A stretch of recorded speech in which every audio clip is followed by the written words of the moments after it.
ഈ ശരിക്കും ഈ SP-യുടെ ഒരു വെളിപ്പെടുത്തൽ വന്നതിന് ശേഷമാണോ ലോൺ ആപ്പിന്റെ പ്രശ്നം നിങ്ങളുടെയൊക്കെ ശ്രദ്ധപ്പെടുന്നത്? ആണോ? അങ്ങനെയാണോ? അല്ല, അതിനു മുന്നേ ഞങ്ങൾക്ക് ലോൺ ആപ്പ് അതിനു മുന്നേ അറിയാം. ഒരു ജനുവരി 14-നാണ് ലോൺ ആപ്പ് എടുത്തിട്ടുള്ളത്. അത് അമ്മയുടെ ഹോസ്പിറ്റൽ ആവശ്യത്തിന് വേണ്ടിയിട്ടാണ് അത് എടുത്തിട്ടുള്ളത്. ഈ പൈസ എന്തിനു വേണ്ടിയായിരുന്നു? ഹോസ്പിറ്റൽ ആവശ്യത്തിന് വേണ്ടിയിട്ടായിരുന്നു. ഹോസ്പിറ്റലിലേക്ക് അത് ഞങ്ങളിത് ഒരു കോളല്ല വരുന്നത്, ഒരുപാട് കോളുകൾ വരുന്നുണ്ട്. അപ്പോഴും ഞങ്ങളിത് അതായത് ഏപ്രിൽ 15-ാം തീയതി അത് അടയ്ക്കാമെന്നും പറഞ്ഞിട്ടുണ്ടായിരുന്നു. അപ്പോൾ ഒരു കോളല്ല വരുന്നത്. ആദ്യം ഇവർ പറഞ്ഞതെന്ന് പറഞ്ഞാൽ എൻ്റെ പേര് വെച്ച് നീ ലോൺ എടുത്തെന്നുള്ളതായിരുന്നു ആദ്യത്തെ അവിടെ സംസാരിച്ചത്.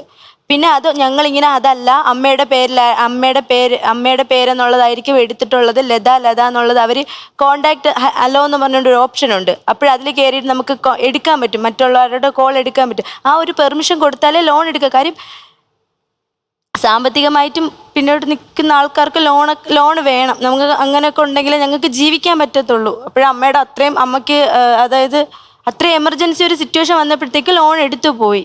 ലോൺ എടുത്തത് അധ്യാപിക ലതയുടെ പേരിലാണെന്ന് പറഞ്ഞിട്ടായിരുന്നു ആദ്യം ഇത് ചെയ്തത്. അപ്പോഴും ഞങ്ങളിത് പറയണം, ലതയുടെ പേരിലല്ല, അത് ഒരിക്കലും അങ്ങനെ ആയിരിക്കത്തില്ല. അങ്ങനെയാണെങ്കിൽ പോലും എൻ്റെയോ അമ്മയുടെയോ അച്ഛൻ്റെത് മാത്രമേ ഞങ്ങളുടെ 3 അത് ഞാൻ ഇപ്പോഴും ഉറപ്പിച്ച് പറയണം. കാര്യം ഞാൻ ബാങ്കിൽ കയറിയ ടൈമിൽ ഇവൻ്റെ സിബിൽ ചെക്ക് ചെയ്തായിരുന്നു.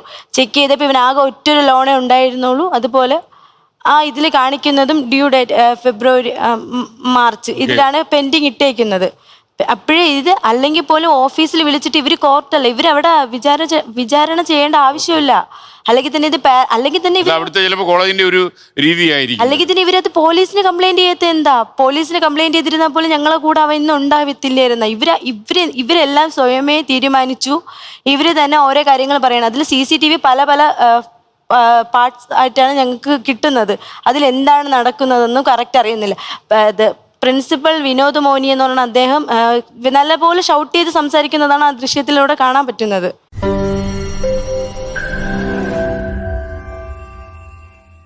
ലോകത്തെവിടെയായാലും ഏത് സമയത്തും 24 വാർത്തകളും ഓഗ്മെന്റഡ് റിയാലിറ്റി പാക്കേജുകളും എക്സ്പ്ലെയിനറുകളും വിശദമായി കാണാൻ ഞങ്ങളുടെ YouTube ചാനൽ നിങ്ങൾക്ക് സബ്സ്ക്രൈബ് ചെയ്യാം.